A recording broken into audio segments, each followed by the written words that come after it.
Prions ensemble.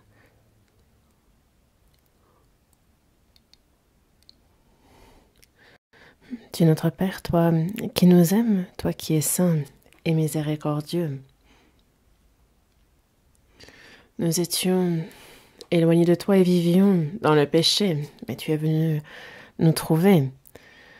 Et nous qui étions tes ennemis à cause de nos mauvaises œuvres, c'est le Seigneur Jésus qui s'est chargé du jugement et de la malédiction que nous devions recevoir. Et en effaçant nos péchés, tu as sauvé nos âmes, tu as fait de nous tes enfants et tu nous donnes l'espérance glorieuse de pouvoir entrer dans ton royaume éternel. Pour toutes ces grâces, nous te rendons grâce et gloire à toi seul, Père. C'est par le précieux sang du Seigneur versé pour nous que nous avons reçu la rédemption, nous pécheurs. Notre âme, notre corps a été racheté au prix de ton sang, Seigneur. Nous t'appartenons, que nous ne vivions plus pour nous-mêmes désormais, mais que ce soit pour ta volonté et ta gloire que nous vivions. Pour cela, que par la puissance de ton Saint-Esprit et par ta parole, nous soyons soutenus. Guide-nous. À cette heure, nous tous qui avons reçu la rédemption sommes réunis devant toi pour apprendre ta parole et nous te remercions, Seigneur, de nous avoir guidés. Que chacun d'entre nous, nous prions pour que nous soyons édifiés sur ta parole, ton Église, partout dans le monde, ainsi que tous les frères et sœurs qui, malgré les difficultés, gardent la foi. À tous ces frères et sœurs, que ce soit par ta grâce, par la puissance de ta parole, qu'ils soient soutenus et qu'ils puissent avec davantage de courage prêcher ton évangile et que de plus nombreuses âmes puissent être guidées devant ta parole et permets que ton œuvre soit grande.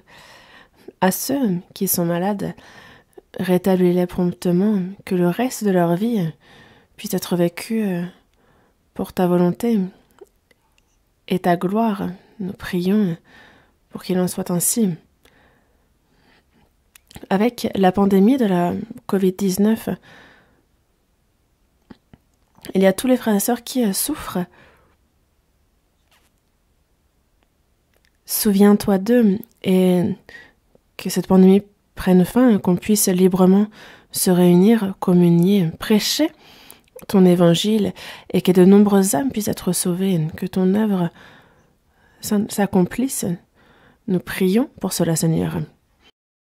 À cette heure encore, il y a, Seigneur, ta volonté sainte, ta parole que tu souhaites nous manifester et tu nous montres qui il nous convient d'être, comment il nous convient de vivre. Guide-nous pour que nous le comprenions toujours plus, que nous écoutions ta parole et que nous ne soyons pas des auditeurs oublieux, mais que dans notre cœur, ta parole soit gardée et que notre vie te glorifie, que le reste de notre vie,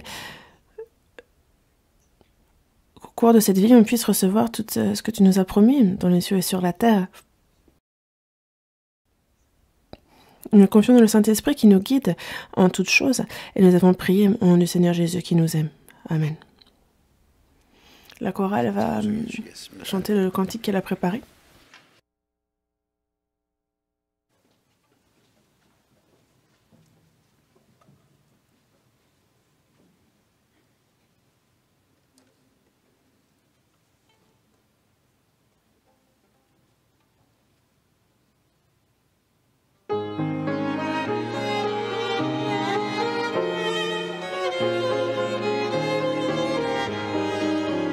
주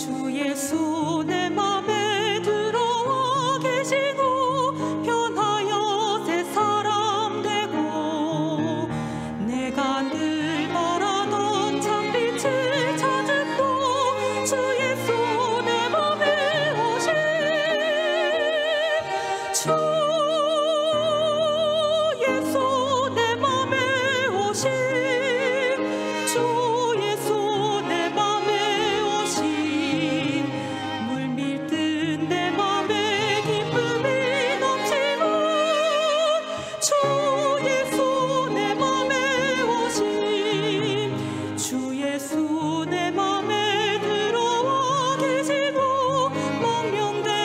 오신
Ouvrons la Bible à l'Évangile selon Jean, chapitre 15.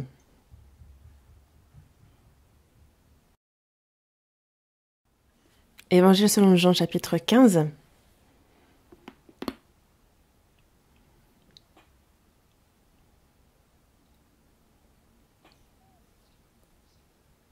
Versets 3 et 4, je vais lire. Jean, chapitre 15, versets 3 et 4. Déjà, vous êtes purs à cause de la parole que je vous ai annoncée. Demeurez en moi, et je demeurerai en vous. Comme le sarment ne peut de lui-même porter du fruit s'il ne demeure attaché au cep, ainsi vous ne le pouvez non plus si vous ne demeurez en moi. Jusqu'ici?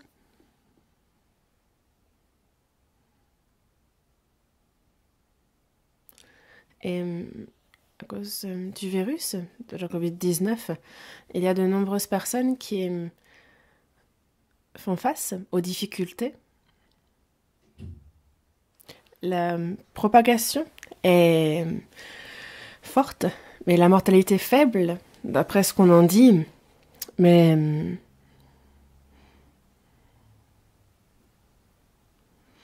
que ce soit la Covid-19, que ce soit Omicron, merci de ne pas l'avoir craint et d'être venus nombreux aujourd'hui.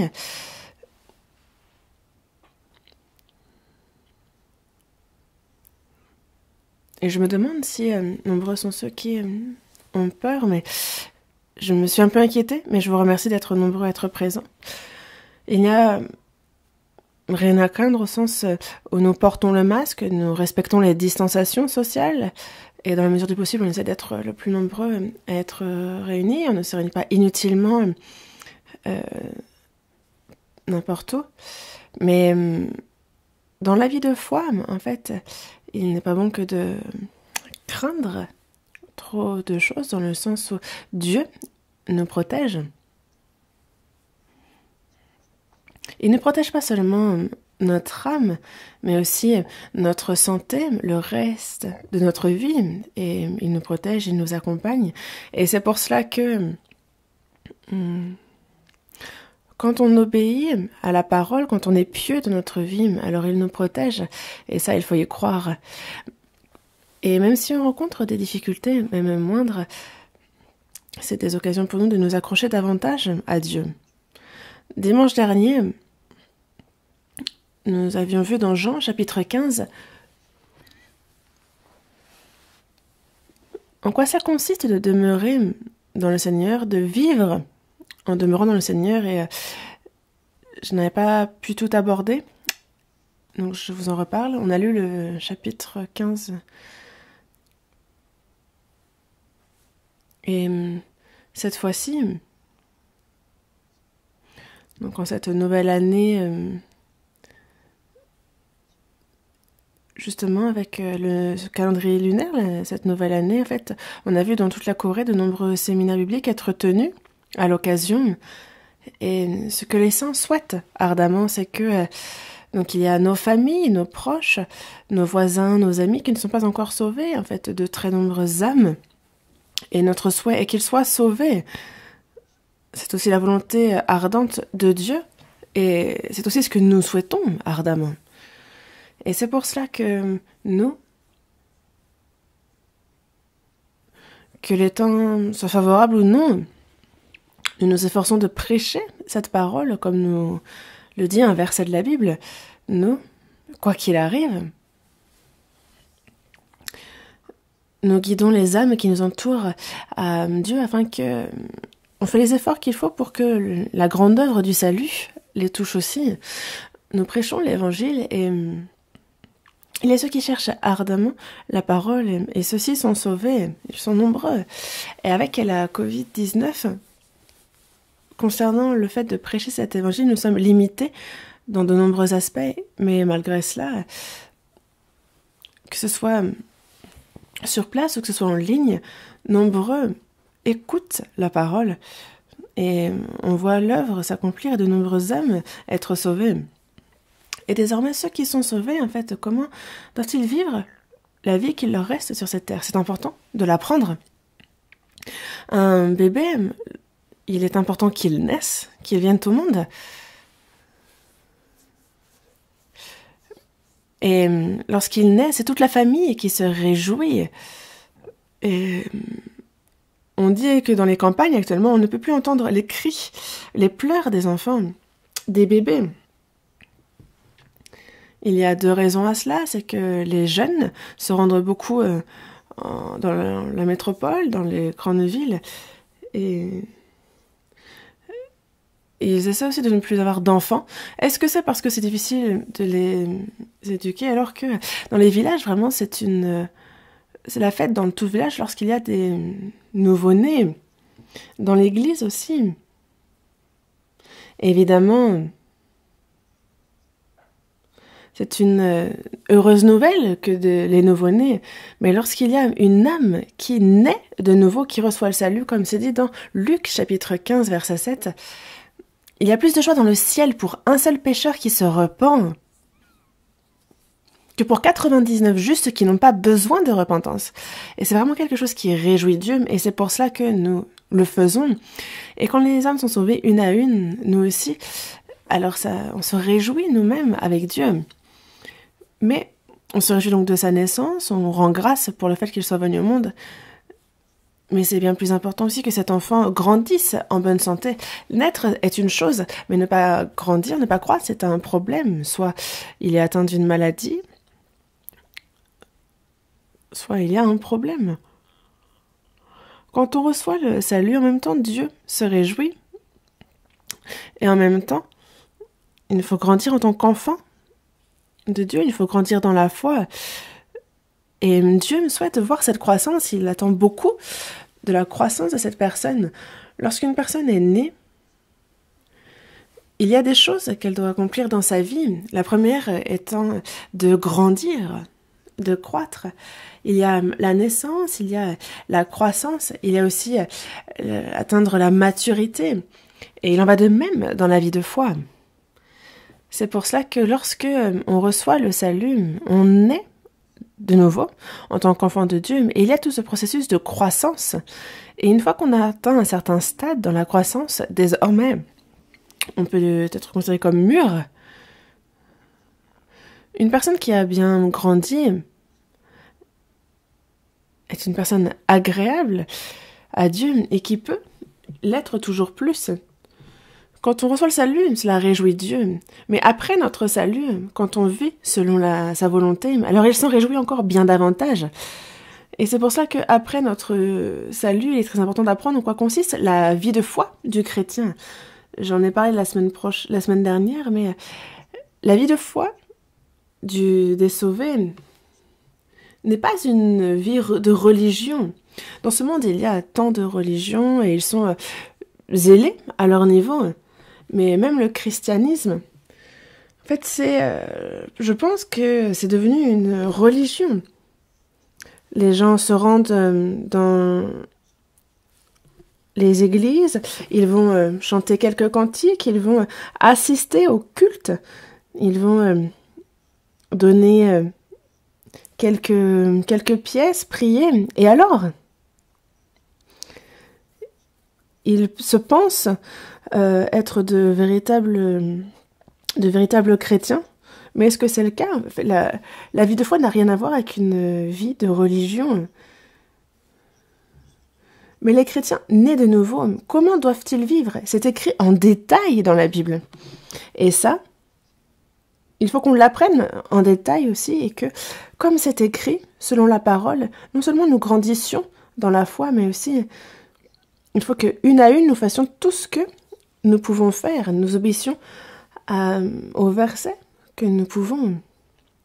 Auparavant, nous étions éloignés de Dieu, nous étions pécheurs, mais nous sommes retournés dans ses bras. C'est comme le fils prodigue qui revient dans les bras de son père. Cela réjouit le père. Et ensuite, donc, lui être agréable, le servir, l'aider, c'est ce qu'il convient au fils de faire. Et la vie du chrétien sauvé, ce n'est pas une théorie, c'est réel.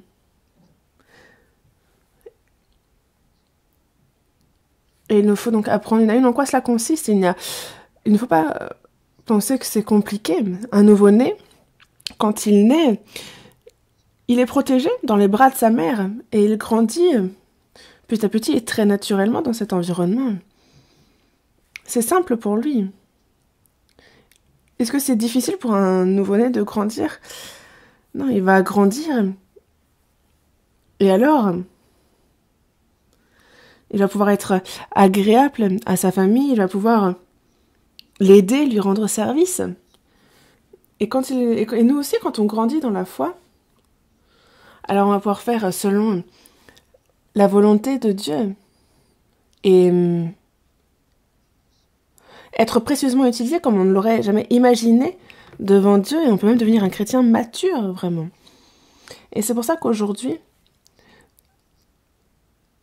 je continue de vous parler de quoi ça consiste de vivre et demeurer dans le Seigneur. Il est bien dit, déjà vous êtes purs à cause de la parole que je vous ai annoncée. Nous avons écouté la parole de grâce de Dieu, cela lavait nos âmes, ça nous a purifiés. On nous parle ici du salut. Déjà, vous êtes purs à cause de la parole que je vous annonçais, demeurez en moi et je demeurerai en vous. Demeurez en moi et je demeurerai en vous. En quoi ça consiste de demeurer dans le Seigneur? Et c'est vrai que ça paraît compliqué et en même temps, c'est vrai que ça peut paraître complexe comme question. Mais quand un bébé naît,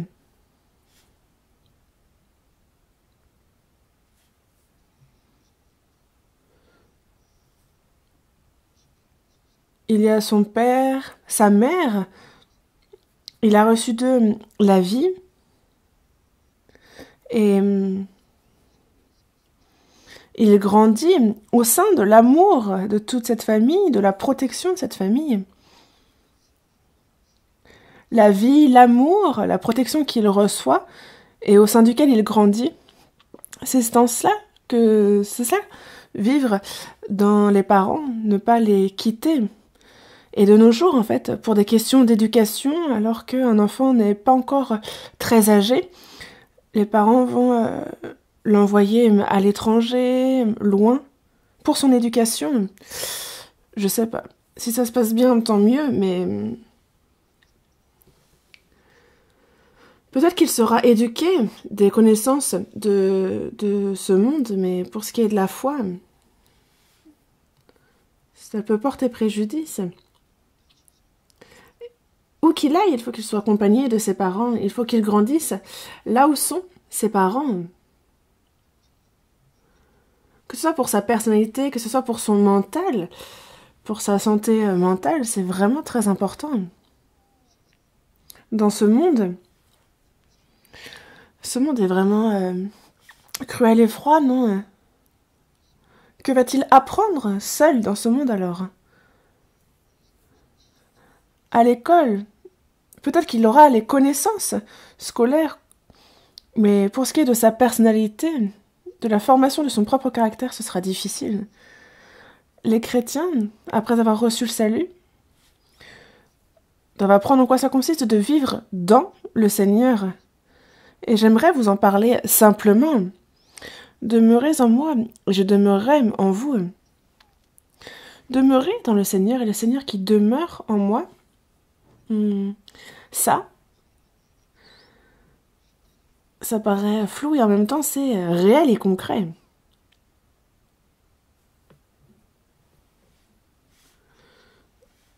On va voir dans le chapitre précédent, Jean, chapitre 14, verset 20. Jean, chapitre 14, verset 20. Ça apparaît à l'écran aussi. Jean, chapitre 14, verset 20. En ce jour-là, vous connaîtrez que je suis en mon Père, que vous êtes en moi, et que je suis en vous. Ça nous parle ici, pour chacun de manière individuelle, du jour de notre salut, le jour où nous avons reçu le salut. Ce très beau jour, où tous mes péchés ont été lavés. Si on a véritablement reçu le salut, il y a ce jour que l'on ne peut oublier, ce jour où justement ma deuxième vie a commencé. Et en ce jour-là, vous connaîtrez que je suis en mon Père, que vous êtes en moi et que je suis en vous. Vraiment, quand on reçoit le salut, moi aussi, la seule chose que je savais, c'est que Dieu a lavé tous mes péchés.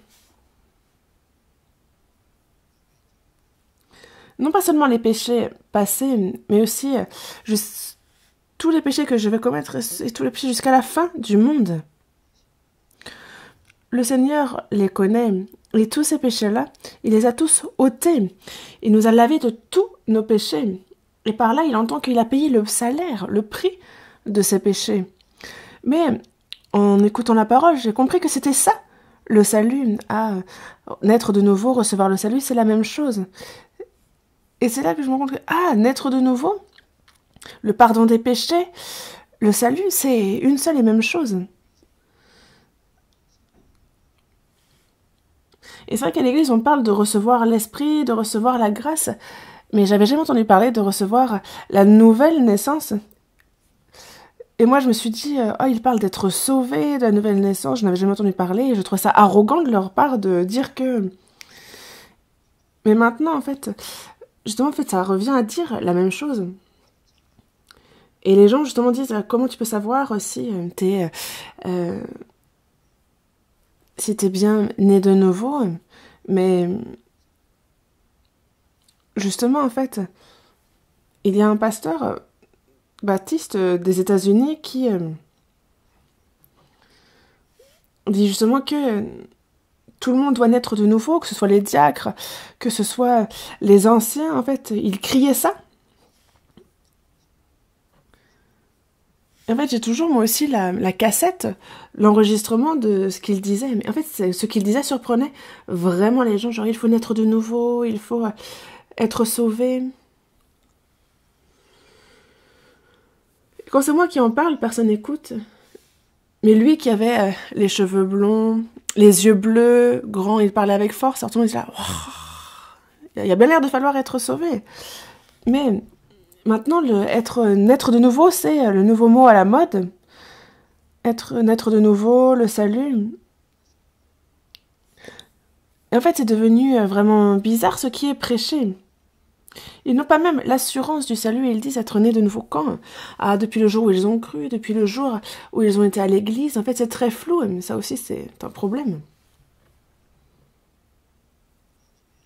Mais de nos jours,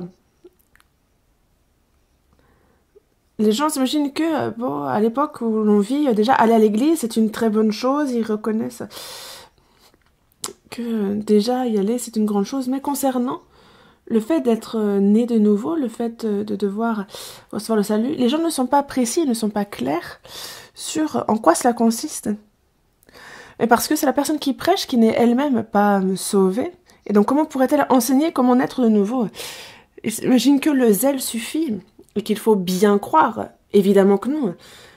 Même les bouddhistes, les bouddhistes ne croient en personne. En fait, il n'y a pas de sujet d'adoration.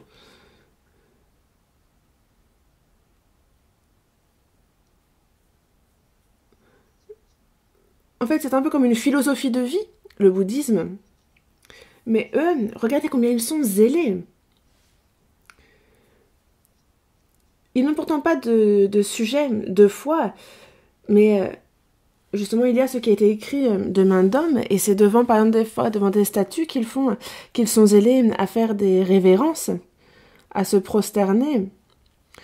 Ils se prosternent et font des offrandes, et des biens matériels comme de l'argent. Les musulmans aussi, c'est vis-à-vis de Allah qui n'existe pas, qui n'existe même pas. Ils ont fait un faux Dieu.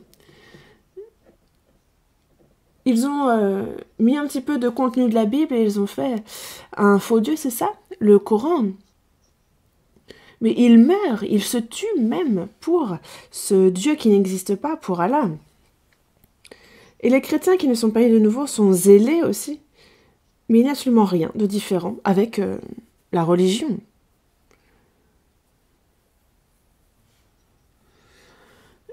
Et ce n'est pas en ça que consiste la vie des chrétiens sauvés, nés de nouveau. Le plus important, c'est que Dieu ait pardonné mes péchés. Ça, c'est le salut. Et c'est quand on croit à ça que le Saint-Esprit permet que nous naissions comme enfants de Dieu, que nous naissions de nouveau.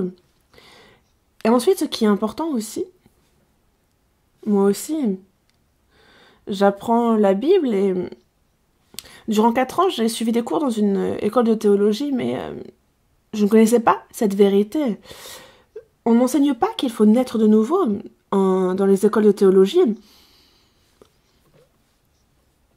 Et moi, je pensais plutôt, en fait, il y a des diverses théories, mais on ne vérifie pas si on est véritablement sauvé ou pas. On ne parle pas non plus de s'examiner, d'examiner son salut. Et donc, après avoir reçu le salut, en fait, j'ai continué à aller à l'école de théologie, mais j'ai arrêté ensuite, parce que ça ne tenait pas. En fait, j'ai reçu le salut et je me rends compte que c'était pas nécessaire que de suivre des cours de théologie. Et désormais, en fait, j'ai recommencé depuis le début à apprendre la Bible. J'ai beaucoup lu la Bible. Quand j'étais dans les études de théologie aussi, j'ai vraiment beaucoup lu. Mais après avoir été sauvée, je la relis et elle m'apparaît comme toute nouvelle. Et je n'ai pas tout compris tout de suite, mais elle me révélait les choses importantes une à une. Après, je me suis dit, il y a le Saint-Esprit en moi. Et ça, c'était vraiment très important. Il y a un cantique, n'est-ce pas, qui dit « Le Seigneur qui a pris mes péchés, il est entré et demeure en moi. » J'ai reçu le salut, je suis né de nouveau, le Saint-Esprit demeure en moi. Ça, je ne le savais pas. Mais, si l'Esprit demeure en moi.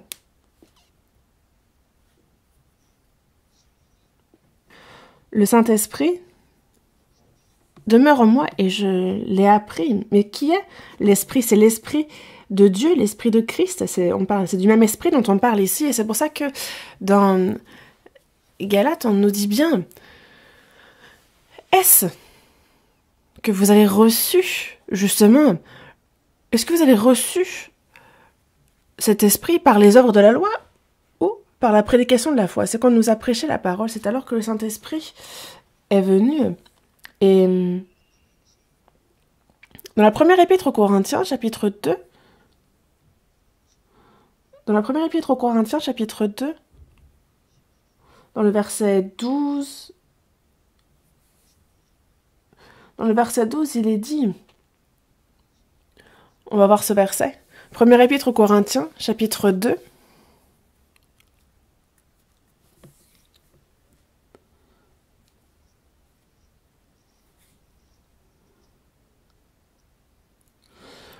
Première épître aux Corinthiens, chapitre 2, verset 12.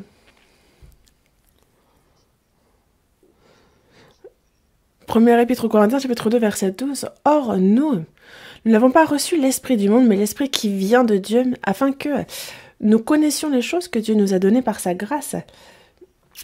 Et donc l'esprit, donc c'est l'esprit qui vient de Dieu, le Saint-Esprit, nous l'avons reçu. Et il nous fait connaître les choses que Dieu nous a données par sa grâce. Comment?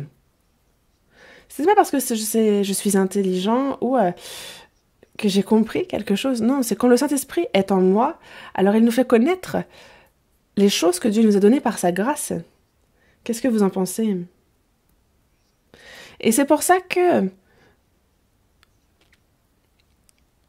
nous avons reçu son esprit. C'est son esprit qui nous fait connaître les choses qui concernent Dieu. Dans Colossiens, chapitre 1, verset 6, on nous parle du jour où on a entendu, où on a connu la grâce de Dieu conformément à la vérité. Ce jour. Et celui qui nous fait comprendre, c'est le Saint-Esprit. Ah, j'ai connu, j'ai compris, j'ai cru, c'est un seul et même mot. Il faut connaître. Pour comprendre, il faut comprendre pour croire. Mais ça se passe en même temps. Et celui qui nous le fait comprendre, c'est le Saint-Esprit. Et c'est à ce moment-là que nous le recevons, quand nous croyons. Et c'est pour ça qu'il nous est dit, est-ce par les œuvres de la loi que vous avez reçu l'Esprit ou par la prédication de la foi? C'est le Saint-Esprit qui nous fait croire. Le fait que j'ai cru, c'est un miracle. Et le Saint-Esprit est venu. Le Seigneur qui a effacé tous mes péchés, il est entré, il est en moi. Et que vous en soyez conscient ou pas, il est en vous. C'est comme un jeune enfant, en fait, qui ne sait pas vraiment quels sont les organes qui sont en lui. Le foie, les reins, l'estomac. Est-ce qu'il y a les intestins? En fait, il ne sait pas quels sont les organes qui sont en lui. Mais c'est pas pour autant qu'il n'en a pas. Plus tard, il va à l'école et en cours d'anatomie, tac, tac, il voit. Et ils ont en compte, ah, il y a un estomac, ah, il y a un cœur, ah, il y a un foie, ah, il y a des poumons, il apprend, n'est-ce pas? Et c'est un peu la même chose. Après notre salut, on a le Saint-Esprit, mais on ne sait pas. On apprend la Bible et on se rend compte que, ah, mais si, on ne savait pas, mais le Saint-Esprit est en nous. Le Saint-Esprit est en nous, alléluia, alléluia, il est en nous. Et c'est pour ça que dans Romains chapitre 8, verset 9, il dit que si quelqu'un n'a pas l'esprit de Christ, il ne lui appartient pas.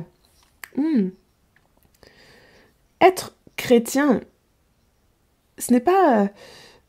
ce que je dis est un peu bizarre, mais être chrétien, ce n'est pas être chrétien. C'est pas dire que Monsieur Lambda est chrétien. C'est un vrai chrétien. On ne peut pas dire ce mot à la légère, parce que chrétien, ce mot-là, chrétien, les personnes en Christ, les personnes de Christ, ceux qui vivent en Christ, ceux qui sont à lui, non pas ceux qui vont à l'église, ceux en qui Christ est, ceux qui ont Christ en eux, qui se baladent avec Christ, et c'est remarquable. Quand on reçoit le salut, c'est le Saint-Esprit, l'Esprit de Dieu, l'Esprit du Seigneur qui est en nous. Et ça, il faut y croire que nous l'avons reçu. Comme nous devons croire que nous avons été pardonnés de nos péchés, nous croyons que Dieu nous a sauvés. Et il nous faut aussi croire en ce que nous avons l'Esprit en nous. Et c'est pour ça que on a Christ en nous. On va voir dans Apocalypse, chapitre 3, verset 20. Apocalypse, chapitre 3, verset 20. Ça apparaît aussi à l'écran. Pourquoi je vous montre les versets à l'écran? C'est qu'on a justement les personnes qui viennent pour la première fois à l'église et ils ont du mal à chercher dans la Bible où est l'Ancien, où est le Nouveau Testament, et ils savent peu. Alors que ceux qui sont avec nous depuis un moment, justement, ils le savent. Et on est fiers, car il y a peu d'églises qui cherchent aussi bien dans la Bible que nous. C'est notre fierté, mais on n'a pas à dire la page, par exemple, et les gens trouvent vite. Mais ce n'est pas le cas de ceux qui viennent d'arriver. Et on ne peut pas être collé à eux non plus pour chercher la Bible, les passages pour eux. Et c'est pour ça qu'on les affiche à l'écran. Parce que il est bon de lire. Il est bon de lire parce que justement on dit « Heureux celui qui lit et ceux qui entendent les paroles de la prophétie et qui gardent les choses qui sont écrites. » Donc il y a cet ordre-là vraiment de lire, entendre et garder les choses qui sont écrites. Mais dans Apocalypse chapitre 3 verset 20, il dit « Voici, je me tiens à la porte et je frappe. » Oui, il frappe. Pourquoi? Parce qu'il demande à ce qu'on lui ouvre. Vous avez déjà vu ce genre d'image? On voit Jésus qui est à la porte et qui frappe. Vous connaissez cette image? C'est une image très célèbre, mais il n'y a pas de poignée à l'extérieur de la porte. Et c'est donc de l'intérieur que cette porte s'ouvre. Il frappe à la porte. Et donc, si quelqu'un entend ma voix et ouvre la porte, j'entrerai chez lui, je souperai avec lui et je lui avec moi, pardon. Et je mangerai. J'entrerai chez lui, je souperai avec lui, et c'est justement, on partage la communion. Manger, boire ensemble, c'est vraiment la communion. Donc, on le voit. Il se tient à la porte. Et il frappe à la porte de tout le monde. Et vous, qu'allez-vous faire? Si quelqu'un entend ma voix et ouvre la porte, et justement en écoutant la parole et qu'on la comprend, le cœur s'ouvre. Et alors il entre chez nous. Quand on croit, quand on a foi en Dieu, alors notre cœur s'ouvre. Dans Jean, chapitre 1, verset 12, il dit qu'à tous ceux qui l'ont reçu, à ceux qui croient en son nom, il a donné le pouvoir de devenir enfants de Dieu. Donc on parle de ceux de le recevoir, de le recevoir chez nous, c'est comme de recevoir un noble, comme de recevoir quelqu'un de prestigieux à la maison. Ah, entrez donc. Et alors il est en nous, puisqu'on l'a reçu. Et c'est pour ça que on nous parle de ceux qui entendent les paroles de la prophétie et qui croient les choses qui y sont écartées. Et donc, ne le cherchez pas ailleurs, il est en vous. Il est en vous. Il ne va pas aller, venir, sortir et rentrer, sortir et rentrer. Non, il demeure en vous. Et ce n'est pas de la théorie, c'est réel.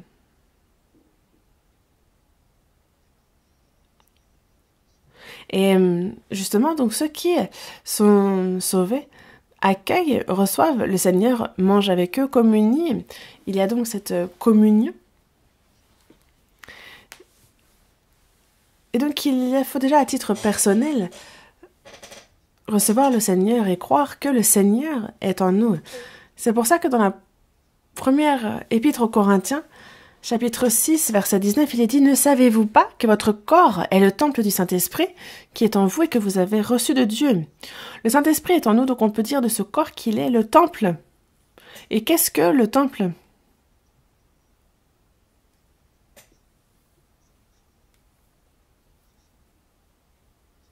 Et c'est vrai que en Israël, auparavant, il n'y avait vraiment que quelques tentes sur un terrain aride.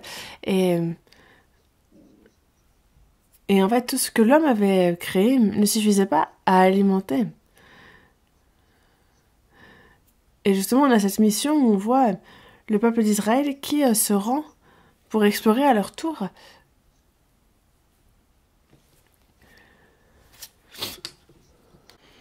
Donc, au début, le temple a été construit de main d'homme, mais il n'existe plus. Mais après, Jésus a été le temple lui-même en disant « Détruisez ce temple et en 3 jours je le relèverai », ce qui parut incroyable aux gens à l'époque.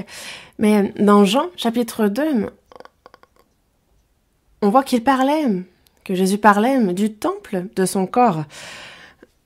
Il y a Dieu dans son corps et il est donc le temple.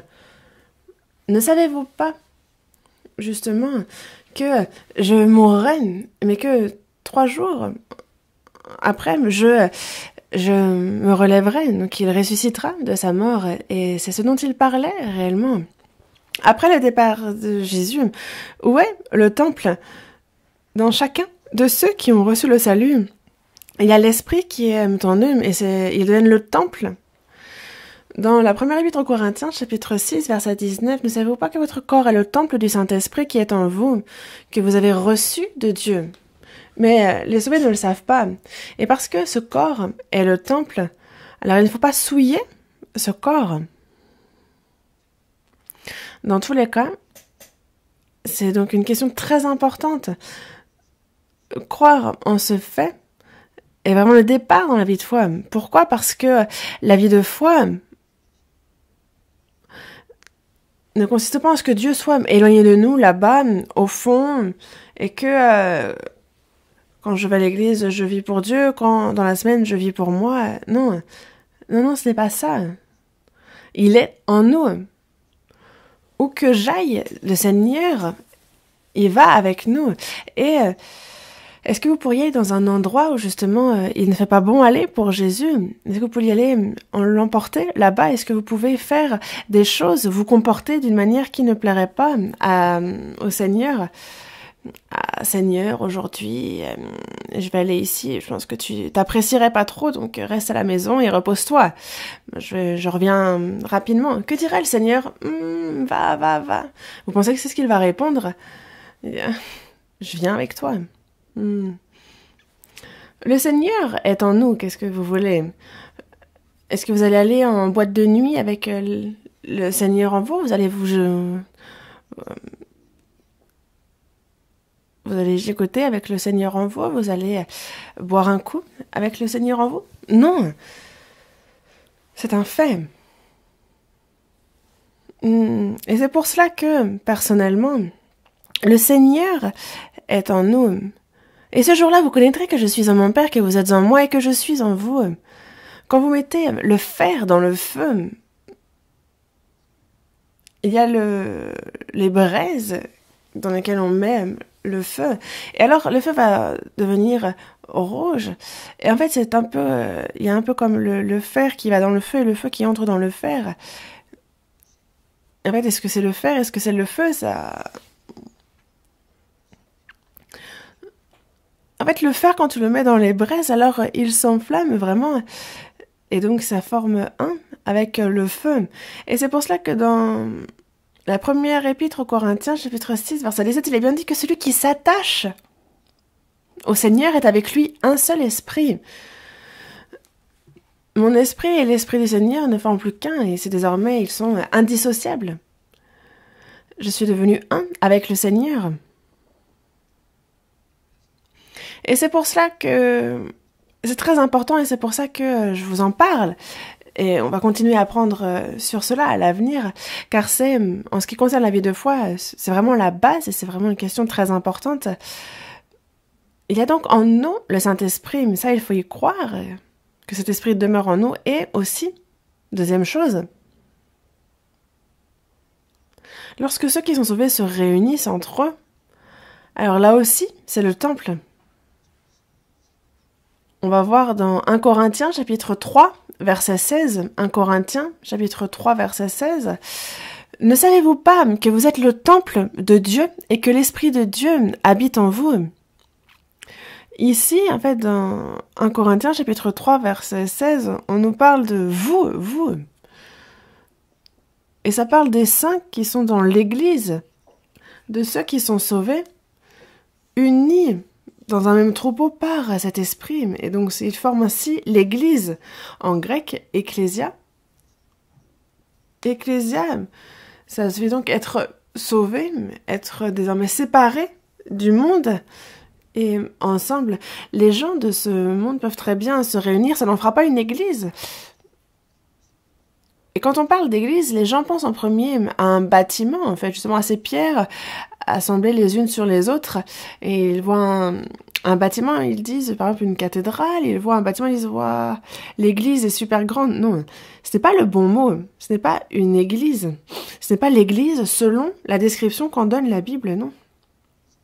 Un bâtiment n'est pas l'église. Et donc on le voit bien dans le Nouveau Testament.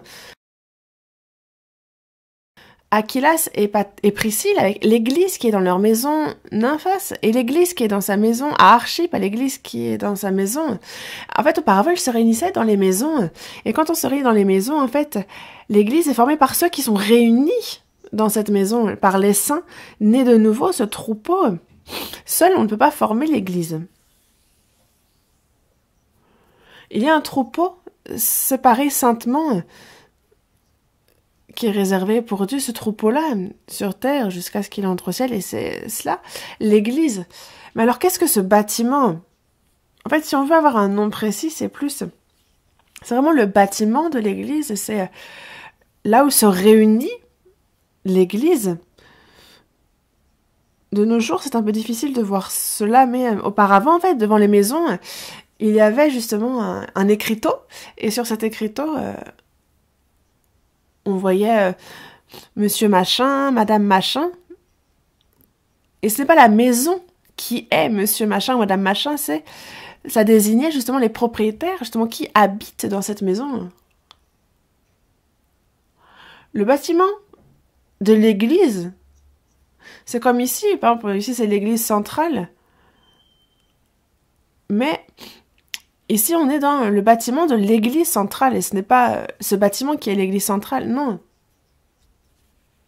Auparavant, justement, quand les étrangers, les missionnaires venaient, ils construisaient des bâtiments aussi où ils se réunissaient, ils appelaient ça des lieux de culte. Mais l'église est formée par ceux qui sont véritablement sauvés. En tout cas, le troupeau de ceux qui ont reçu le salut, de ceux qui sont nés de nouveau, c'est ça, l'Église.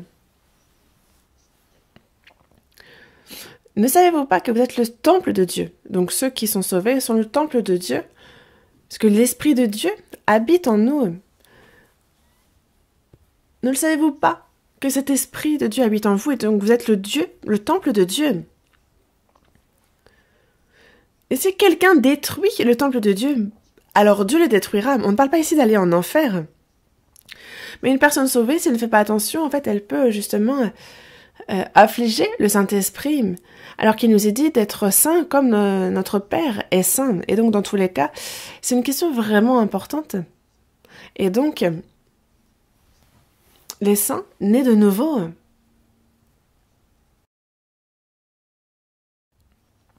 sont unis par le Saint-Esprit pour former ce seul corps. Et il y a le Seigneur qui agit à travers ce corps. C'est pour ça que dans Matthieu chapitre 18, verset 20,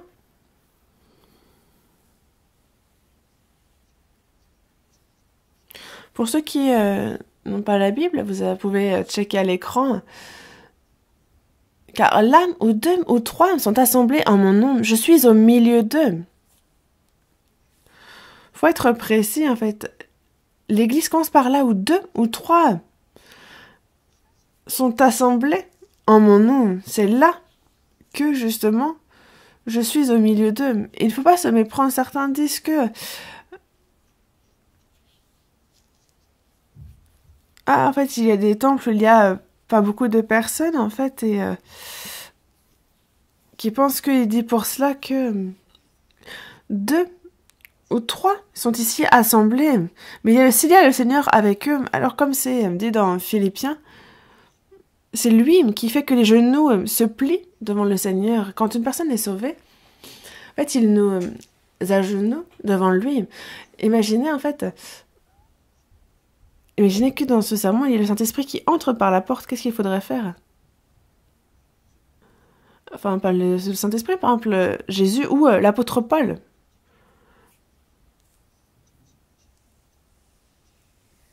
Est-ce que la personne qui est guide va dire « Ah, le sermon a commencé, attendez dehors ». Qu'est-ce que vous feriez, vous? Alors qu'il y a l'apôtre Paul qui est là. Pierre est arrivé, imaginons. Qu'allez-vous faire? Moi, je mettrai fin à ce sermon. Et tous, il faut que nous nous levions et qu'avec joie, on dise « Oh, l'apôtre Pierre, que faites-vous là? L'apôtre Pierre, l'apôtre Paul. » Et c'est avec joie qu'il faut les recevoir. Et si Jésus vient, qu'est-ce qu'il faut faire? Vous savez pas? Se mettre debout et lui serrer la main, c'est ça? Dites ce qui vous passe par la tête. C'est vraiment s'agenouiller, se prosterner devant le Seigneur. C'est ce qu'il nous faut faire. Le craindre. Lui rendre culte, parce qu'il est notre Seigneur, notre Maître, le Roi des Rois. Et c'est pour cela que là où 2 ou 3 sont assemblés en mon nom, on a ces 2, 3 personnes qui sont sauvées. Et donc ceux qui sont agenouillés devant le Seigneur, ceux qui agenouillent non seulement leur chair, mais qui aussi justement qui surmontent les difficultés rencontrées dans le cœur, et qui pour être un avec le Seigneur justement vont faire tous les sacrifices nécessaires pour faire la volonté de Dieu, qui vont abandonner leur propre volonté. Et ces 2, 3 personnes, en fait ce n'est pas n'importe qui, c'est ce genre de personnes-là. Et parmi eux, il y a le Dieu avec eux, il devient leur tête, il devient vraiment le maître et prend le contrôle. Et c'est pour ça que quand on regarde on voit dans 2 Corinthiens chapitre 6 que il Dieu habiter et marcher au milieu d'eux. Je serai leur Dieu et ils seront mon peuple. Le Seigneur qui est en moi gère mon cœur, ma vie. Et ensuite, là où 2 ou 3 sont réunis en son nom, dans ce lieu-là, alors, en ceux qui se réunissent pour que la volonté de Dieu s'accomplisse, justement, quand il dit qu'il sera au milieu d'eux, c'est qu'il fera son œuvre au milieu d'eux. Il ne peut pas rester tranquille. Nous, il faut être agréable à Dieu, faire sa volonté, mais en fait, seul, ça ne fonctionne pas. On ne peut pas prêcher l'évangile seul non plus. Alors, dans ces cas-là, il y a ce troupeau des saints, des sauvés. Et c'est par ce troupeau qu'il désigne lorsqu'il parle de l'Église. Et il y a le Seigneur au milieu d'eux et qui marche parmi eux. Il entend par là qu'il agit, qu'il œuvre à travers ce troupeau, ceux qui sont assemblés en son nom. Dans Apocalypse, chapitre 2, verset 1. Cherchons ce verset. Apocalypse, chapitre 2, verset 1. C'est à l'écran aussi. Pour ceux qui n'ont pas trouvé, ils peuvent lire à l'écran. Écrit à l'ange de l'église d'Éphèse. Voici ce que dit celui qui tient les 7 étoiles dans sa main droite, celui qui marche au milieu des 7 chandeliers d'or. Il nous parle des 7 étoiles, des 7 chandeliers. Les 7 chandeliers qui sont les 7 églises et qui représentent toutes les églises. C'est un peu comme les représentants de toutes les églises du monde. De toute son église et qui est sauvée. Et il y a l'église, les saints sauvés, réunis à travers lesquels marche l'esprit. C'est comme dans 1 Corinthiens, justement, 2 Corinthiens chapitre 6, en fait, il marche et il agit. Dans l'Ancien Testament, en fait, il y a Dieu qui s'est élu un peuple, le peuple d'Israël, et à travers ce peuple, il manifestait sa puissance, il manifestait qu'il est Dieu, et ce qui advient à ceux qui sont désobéissants, à ceux qui ne suivent pas sa parole, à travers l'histoire, c'est ce qu'il a manifesté. Ensuite, alors qu'il a 34 ans, justement, en fait, on le voit justement il y a Jésus qui est venu, et c'est Jésus, le temple c'est lui, c'est à travers lui que Dieu a agi. Et à travers sa vie, il a manifesté son amour, il a parlé de la parole de Dieu, il a manifesté sa puissance et la personnalité de Dieu. C'est à travers Jésus que oui, en réalité,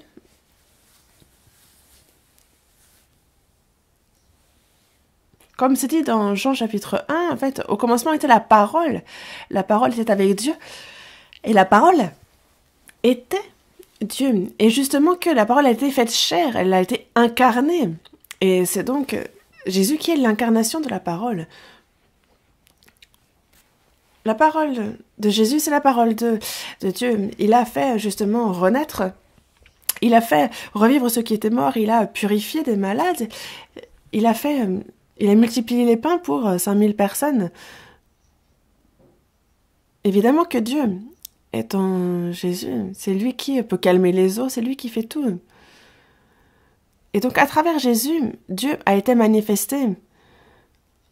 Et donc ce n'est pas seulement en parole qu'il a manifesté son amour, mais c'est en donnant la mort à son fils aîné. C'est ainsi qu'il a manifesté son amour envers nous, justement en envoyant son fils unique dans le monde afin que nous vivions par lui. Et dans Romains chapitre 5 verset 8, il est bien dit que Dieu nous prouve son amour parce que lorsque nous étions encore des pécheurs, Christ est mort pour nous. Le fait qu'il soit mort pour nous montre à quel point il nous aime. Combien Dieu nous aime. Il ne nous a pas aimés seulement en parole, mais en réalité, en fait, il nous a aimés. Et vraiment d'une manière surprenante. Et il est le Fils unique de Dieu. Il est mort pour nous. Il a pardonné tous les péchés. Et il nous l'a prouvé par sa résurrection. Il est monté dans les cieux. Ce qui est notre garantie. Et durant 33 ans et demi, il a vraiment été le Fils de Dieu. Et après son départ, c'est par le Saint-Esprit que désormais, et en ceux dans lequel il entre, que l'Église est formée. Dans Actes, justement, on nous parle des 120 qui ont reçu, justement, qui ont écouté, qui ont soutenu, ceux qui ont à la Pentecôte reçu les 3000 et 5000 qui ont reçu la parole toujours plus. En fait, ils forment à eux l'Église. Et c'est pour ça qu'après le départ de Jésus, on parle de l'époque de l'Église. Parce que c'est à travers cette Église qu'il y a désormais le Saint-Esprit. Et c'est à travers son Église qu'il agit. L'époque de la grâce, le Saint-Esprit est venu et il est à l'œuvre à travers son Église. Et c'est pour ça que quand on dit acte, donc l'acte des apôtres, c'est en d'autres termes, c'est aussi les actes de l'Église du Seigneur. Et il agit. Et c'est très important, et c'est pour ça que le fait qu'il nous faut non seulement croire, évidemment, que Dieu est en nous, mais aussi qu'il est dans ce troupeau des saints qui sont sauvés. Ça, il faut le savoir et croire. Car c'est en ce sens-là aussi que l'Esprit agit.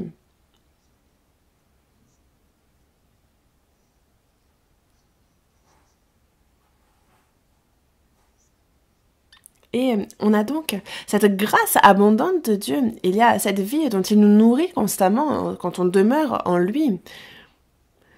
Un nouveau-né qui est dans les bras de sa mère. Il reçoit l'amour de son père, de sa mère, de sa famille. C'est toute la famille qui le protège et qui en prend soin. Et de la même manière, en fait, les saints qui sont sauvés, il y a pour eux le Seigneur qui demeure dans l'Église et qui donne la vie en abondance et qui nous nourrit justement de sa puissance, de sa sagesse. Et il faut donc demeurer en lui. Et c'est pour ça que il nous dit déjà, vous êtes purs à cause de la parole que je vous ai annoncée. Demeurez en moi. Il s'adresse ici aux saints sauvés afin qu'ils demeurent en lui. Et quand on demeure en lui, alors on reçoit la vie abondante du Seigneur. C'est comme le serment attaché au cep qui reçoit justement toute la sève qui vient des racines. Et il va s'en servir pour porter des fleurs, puis des fruits. Vous avez déjà vu la vigne, n'est-ce pas? En fait, vous avez le tronc. Vous avez le tronc, mais si vous regardez la vigne, vous avez un peu les branches, vous voyez qu'elles sont un peu entremêlées les unes avec les autres. C'est pas comme les autres arbres où ça s'étend de chaque côté. Et c'est un peu comme ce troupeau des sauvés. C'est pour ça qu'il y a vraiment des grosses grappes de raisins qui sont portées sur la vigne. Est-ce qu'il y a un seul sarment? Non. Le Seigneur est le cep. Et ceux qui sont sauvés sont les sarments, les branches attachées à ce cep. Nous sommes les sarments et c'est les sarments qui portent le fruit. Quand on est attaché, alors on se nourrit. Et il le dit bien, vraiment, que dans Jean, chapitre 1, verset 16, qu'on a reçu de sa plénitude, on a reçu grâce pour grâce. Dans le chapitre 10, verset 10 de Jean aussi, en fait, il est venu afin que les brebis aient la vie, afin qu'elles soient dans l'abondance. Et c'est comme on disait que, justement, quand on n'est pas attaché au cep, alors on est jeté, on sèche et on meurt. Mais en fait, si on est attaché, on est alimenté et on porte des fruits. C'est la croissance dont on parle ici. Et dans Jean, chapitre 15, verset 7, il est bien dit que si vous demeurez en moi et que mes paroles demeurent en vous, demandez ce que vous voudrez et cela vous sera accordé. Donc, attaché au cep, on reçoit constamment l'enseignement, ce dont on a besoin pour se nourrir. On l'a vu dans 1 Jean, chapitre 2, verset 27, la semaine dernière, mais il y a cette onction qu'on a reçue, que cette onction demeure en vous. Et vous n'avez pas besoin qu'on vous enseigne, mais comme son onction vous enseigne toutes choses, elle est véritable, elle n'est pas un mensonge. Demeurez en lui sur les enseignements qu'elle vous a donnés. On est enfant de Dieu. Donc on pourra vraiment se tenir devant lui sans être honteux, sans avoir à hésiter. On suit le Saint-Esprit, on obéit à sa parole, on veut vivre selon le Seigneur, on porte les fruits qu'il nous fait porter. Alors, lorsque nous rencontrerons le Seigneur, nous serons complimentés, félicités. Mais justement, sans demeurer attachés, alors on n'est ni alimenté, on n'a ni la force de faire quoi que ce soit, et alors justement, en fait, on devient honteux parce qu'on sait qu'on n'était pas attaché à l'église et qu'on a erré à côté. C'est comme un jeune enfant qui... Imaginez qu'il ait quitté la maison, il est fui, il a fugué, il est devenu orphelin. Et ça devient justement... il est misérable. En fait, vraiment, en fait, ce n'est pas du tout normal. Et ceux qui sont sauvés ne peuvent quitter l'église. C'est comme un poisson qui vivrait hors de l'eau. C'est impossible. Mais est-ce que la personne est sauvée ou pas? On ne sait pas. Et il y a ceux qui sont sauvés mais qui ne viennent pas à l'église et qui ne suivent pas la parole, qui ne reçoivent pas l'esprit du Saint-Esprit. Et qu'est-ce qui leur arrive? En fait, ils deviennent orphelins spirituels. Il y a ceux qui disent être sauvés et qui ne vivent pas leur vie de foi et qui deviennent orphelins. Des enfants misérables. Et ce n'est pas normal.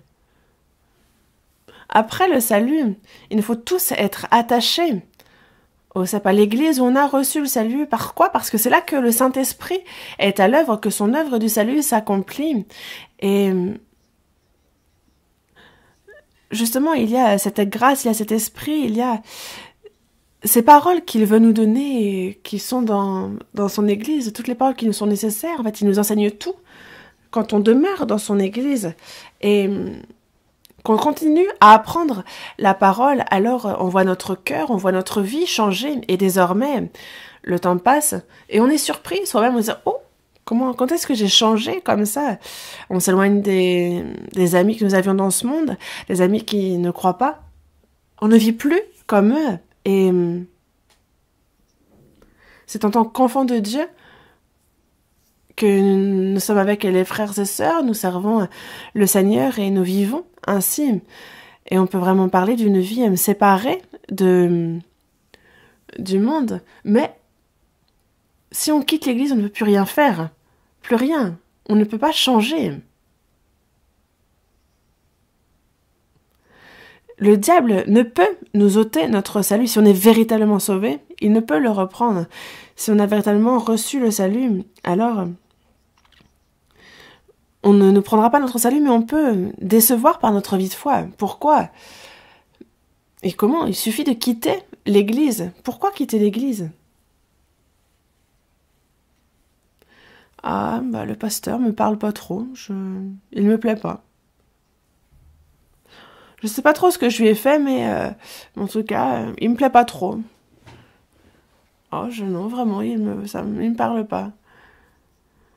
Ou alors quelqu'un qui dit qu'il ne va plus à l'église parce qu'il y a un tel qui le dérange, il ne veut plus voir tel frère ou telle sœur. En fait, il y a telle et telle excuse. Mais dans une maison, plus il y a justement de membres de la famille, alors la maison... Dans la maison, vous allez avoir le grand-père qui fait des allers-retours, vous allez avoir la grand-mère, le père plus sévère, vous allez avoir la mère qui est douce et bienveillante. Il y a le plus jeune des enfants qui, lui, n'écoute rien de ce qu'on lui dit. En fait, plus on est nombreux, plus il y a des membres à la famille, et plus ça devient certes bruyant. Mais est-ce que vous quittez la maison parce que il y a trop de bruit ou un tel ne vous plaît pas? Est-ce que c'est une bonne chose que de se retrouver entre personnes identiques à l'extérieur, avec les gens du monde? Est-ce que c'est bon? Car même s'il y a des problèmes, ça reste la famille. Il faut donc s'aimer, prendre soin les uns des autres, même si on a des caractères différents, même s'il y a des problèmes. Ce ne sont pas des problèmes. Le temps passe et toutes ces choses aussi. Est-ce que nous sommes parfaits? Non. Il y a ceux qui, dès qu'il y a un petit truc qui ne leur plaît pas, ils quittent l'église. Est-ce que c'est Jésus qui aurait fait une erreur? Est-ce que c'est la faute à l'église? J'aimerais demander à ceux qui partent, libres, vous êtes de partir, mais est-ce que c'est qu'on enseigne mal la parole de Dieu? Est-ce que le Saint-Esprit ne nous enseigne pas? Est-ce que c'est qu'on n'évangélise pas? Où est-ce que vous allez aller si, soi-disant, si vous prétextez qu'il y a quelqu'un qui ne vous plaît pas ici? Non, on ne va nulle part. Dans la famille, il y a le grand frère, les plus jeunes qui n'écoutent pas, qui font le contraire de ce qu'on leur dit. Il y a, c'est de la même manière, à l'église, il y a ceux qu'on ne sait pas encore s'ils sont sauvés ou pas, il y a ceux qui l'assurance de salut. En fait, il y a toutes sortes de personnes, il faut donc avoir de la largesse de cœur, s'aimer les uns les autres. Ceux qui ne sont pas sauvés, il faut les aider à être sauvés. Et ceux qui disent être sauvés, mais dont le cœur et la vie ne changent pas, en fait, il faut considérer que ce sont de petits enfants, il faut en prendre soin, comme si c'était notre famille charnelle. C'est ce qu'il faut qu'on fasse. Il ne faut pas quitter l'Église, parce que cela revient à quitter le Seigneur. Et si on ne sait pas c'est quoi l'Église, alors c'est difficile de vivre la vie de foi. Mais il nous dit demeurer en moi. C'est demeurer dans la parole. Et dans Jean, chapitre 15, versets 9 et 10, il est bien dit « Comme le Père m'a aimé, je vous ai aussi aimé, demeurez dans son amour. » Demeurez dans mon amour. Si vous gardez mes commandements, vous demeurerez dans mon amour, de même que j'ai gardé les commandements de mon Père et que je demeure dans son amour. Où est l'amour du Seigneur? Il est au sein des membres qui s'aiment. L'amour, en fait, est-ce que, justement, c'est en lisant des livres sur l'amour que on sait en quoi cela consiste? Non, il faut aimer pour le savoir. Quand on rencontre quelqu'un qu'on hait, justement, on se rend compte de nos erreurs. En fait, depuis que je te connais, j'ai appris à être heureux. Depuis que je te connais, j'ai connu la joie. En fait, l'amour, il faut aimer pour savoir en quoi ça consiste. Parce que aimer, détester, et on parle justement de cet amour un peu ingrat. Mais il y a justement cet amour entre ceux qui sont les uns avec les autres. On peut cet amour mûrir aussi. De nos jours, l'amour, surtout dans les jeunes, en fait, on les voit, en fait, ils sont attachés les uns aux autres et pouf. Si c'était il y a quelques années encore, c'était impensable. Enfin, imaginez, aux États-Unis, c'est encore bien pire, mais ils sont attachés les uns aux autres et ils sont collés, comme s'ils se vantaient de je ne sais quoi, bah, s'ils veulent, mais ce qui est bien plus beau, c'est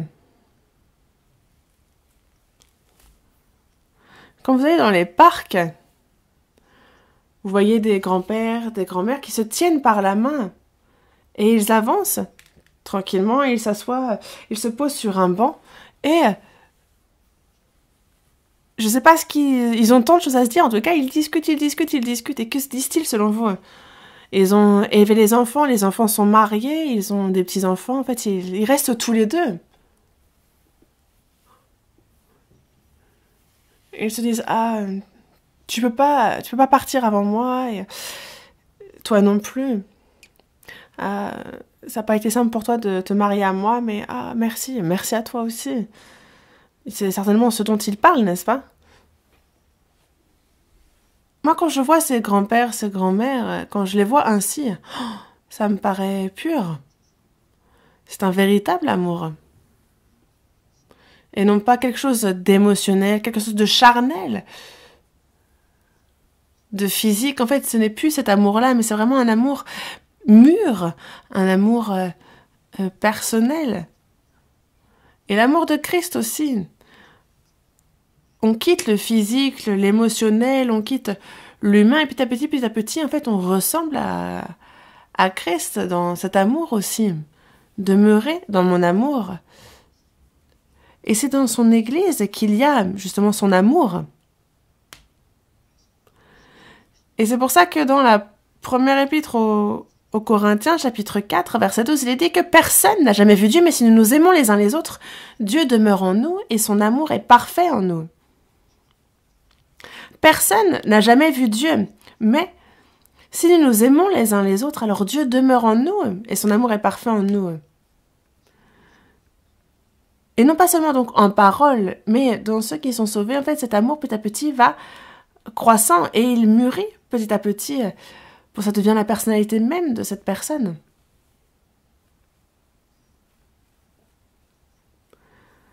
Quitter l'Église, c'est quitter l'amour. Quitter l'Église, c'est quitter la parole. Quitter l'Église, c'est quitter et couper court à cette alimentation de la grâce et de la vie qui nous vient de l'Église. Demeurer en moi, ça veut dire demeurer dans mon Église. Et c'est pour cela que je vous en ai parlé la fois précédente aussi. Même si je me répète, en fait, il faut continuer à écouter encore et encore. Est-ce qu'on écoute une fois? Non. En fait, c'est comme tout. En fait, il faut écouter plusieurs fois et après, vraiment, ça devient notre. Et c'est quand on écoute et après, vraiment, on peut dire on s'est approprié. Et c'est comme, en fait, on écoute, on apprend, on lit, on relit. Et c'est comme un bon livre, il faut le lire plusieurs fois pour que vraiment, en fait, on souligne, vraiment, on se l'approprie. En le lisant une fois, on oublie. Oh, on se disait, oh tiens, j'avais lu ce passage. Après, en fait, on souligne des passages, on le relit encore et encore. Parce qu'on aime tellement ce livre. Et c'est pour ça que les paroles importantes, il faut les écouter encore et encore et encore. Et se dire, oh, c'est la même chose que la semaine dernière. Ah, il se répète. Ah. Oh. C'est comme techniquement, on mange 3 fois par jour et ça tous les jours. Est-ce que vous vous lassez? Est-ce que vous devez manger chaque jour des choses nouvelles? Ceux qui veulent écouter des paroles nouvelles,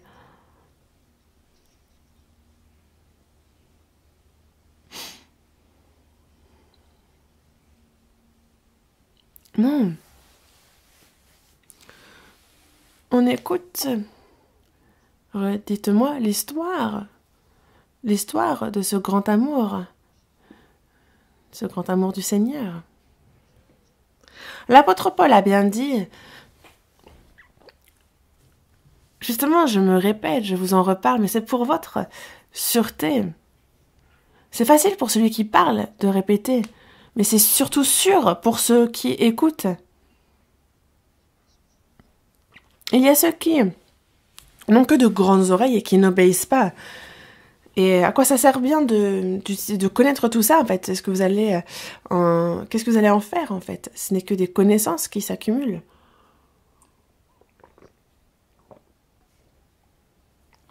Et c'est pour ça que, dans la première épître aux Corinthiens, chapitre 1, verset 9, première épître aux Corinthiens, chapitre 1, verset 9, ça apparaît à l'écran, pour ceux qui n'auraient pas encore trouvé. Dieu est fidèle, lui qui vous a appelé à la communion de son Fils, Jésus-Christ, notre Seigneur. Il nous a appelés de ce monde, parce qu'il efface les transgressions, nos transgressions comme un nuage, et nos péchés comme une nuée. Reviens à moi, car je t'ai racheté. C'est ainsi qu'il nous appelle. Il est bien dit justement que il dit bien, tournez-vous vers moi, et vous serez sauvés, vous tous qui êtes aux extrémités de la terre, car je suis Dieu, il n'y en a point d'autre. En fait, il appelle. Tournez-vous vers moi, vous qui êtes aux extrémités de la terre. Et il nous a appelés à la communion avec son Fils, Jésus-Christ. Il nous a non seulement sauvés, et alors, il a désormais communion avec le Seigneur, la communion avec Dieu, la communion avec le Seigneur, avec ceux qui sont sauvés.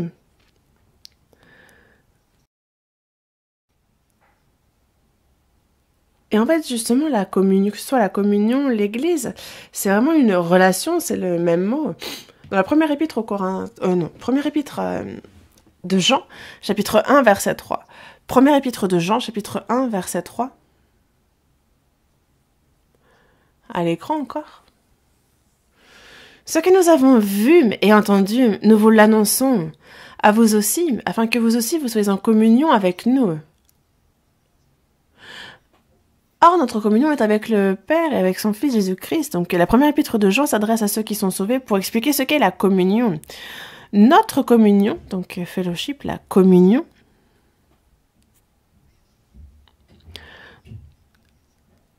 or, notre communion est avec le Père et avec son Fils Jésus-Christ.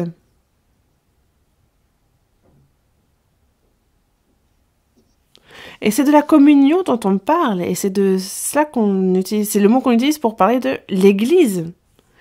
Et donc désormais, quand on entre à l'Église, ce qu'on entend, c'est le mot frère et sœur, n'est-ce pas? Certains disent « Ah là là, j'ai entendu que dans un tel endroit, on appelle les uns frères et d'autres sœurs. »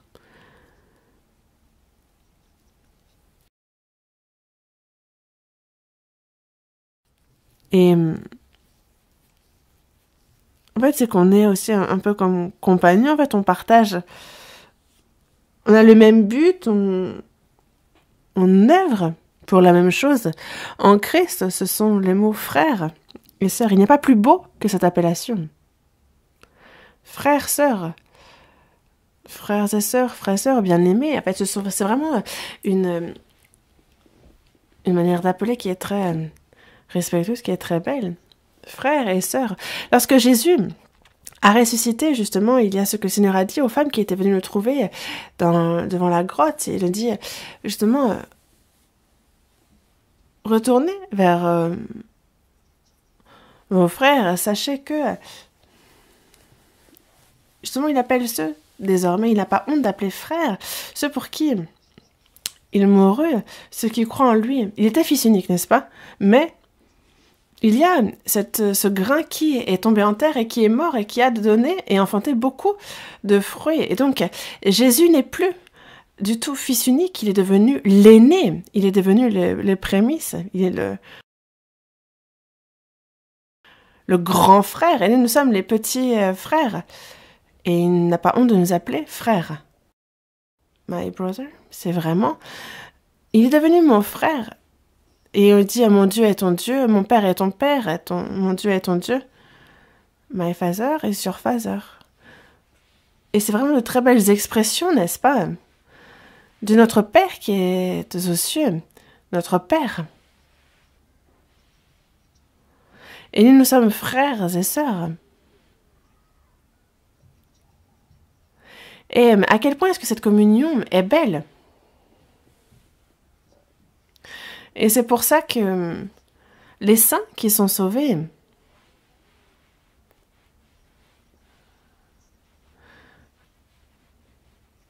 ont été appelés à cette communion avec le Père, avec le Fils, Jésus-Christ. Et il nous faut demeurer dans la communion. Et il nous faut continuellement demeurer dans cette communion. Et savez-vous combien belle est cette communion? Car il y a le Seigneur qui est avec nous dans cette communion. Et quand on s'aime les uns les autres, alors Dieu demeure en nous. Dans la première épître de Jean, chapitre 4, verset 16. Première épître de Jean, chapitre 4, verset 16.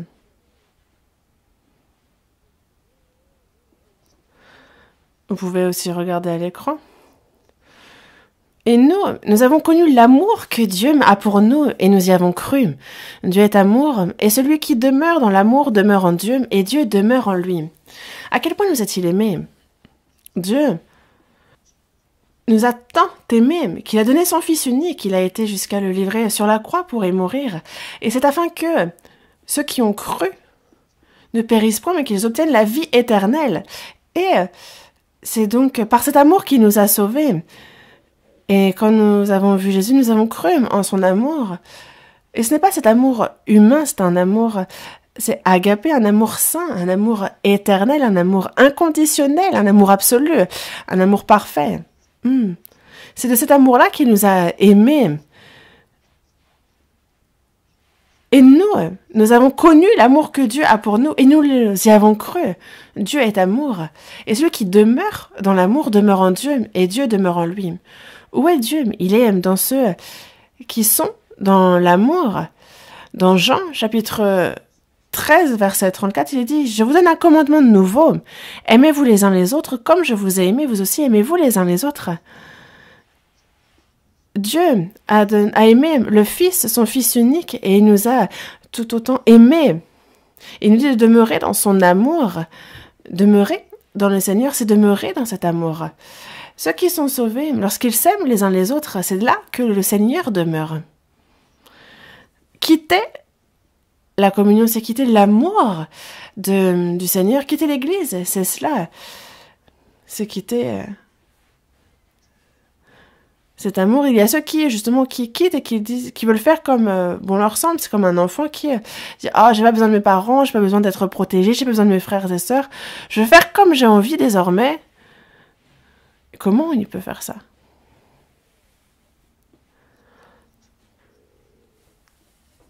Et regardez justement si vous avez tous les fugitifs qui se retrouvent en fait ensemble, qu'est-ce que ça donne?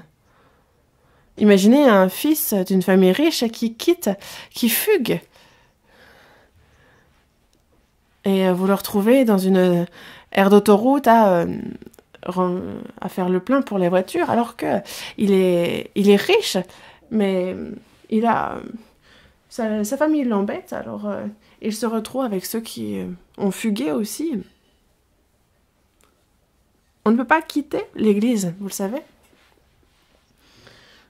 Et il faut que je continue à vous en parler parce que quand on grandit dans la foi, justement quand on demeure dans l'Église, et ça se fait, la vie de foi n'est pas difficile, ça se fait en demeurant dans son Église. Est-ce que dès le début il dit « Ah, porte du fruit ?» Non, il dit « Grandissez et portez du fruit. » Donc, comment faire? Et il nous donne de l'eau, il nous donne du foin, il y a du purin aussi dont il nous donne des grâces et grâce sur grâce, de l'amour, la parole, la grâce en abondance dont il nous alimente constamment pour qu'on puisse bien grandir et que l'on porte des fruits naturellement. La vie de foi se fait tout à fait naturellement. Et c'est pour ça que cette fois-ci, à tous ceux qui ont reçu nouvellement le salut, on est dans 78 pays, on ne peut plus les compter, mais on a 870 églises, et ce sermon justement est prêché dans toutes les églises, et à tous ceux qui viennent d'être sauvés, désormais, en fait, commençons par ce qui est simple, petit à petit. Commençons par regarder les bases, les fondamentaux, et alors notre foi va changer petit à petit. Et la vie de foi n'est pas de la théorie, mais c'est réel. Et il faut qu'on en fasse l'expérience dans notre vie de voir ce changement en nous. Je vous en reparlerai la fois prochaine, et je m'arrête ici pour aujourd'hui. Prions ensemble. Dieu notre Père, toi qui es miséricordieux, Seigneur, tu nous as sauvés par ton sang précieux, et désormais c'est au sein de l'Église, qui est ton corps, que tu nous donnes ton amour, ta grâce en abondance, et que tu nous guides, tu nous fais la grâce de pouvoir grandir au sein de ton Église. Merci.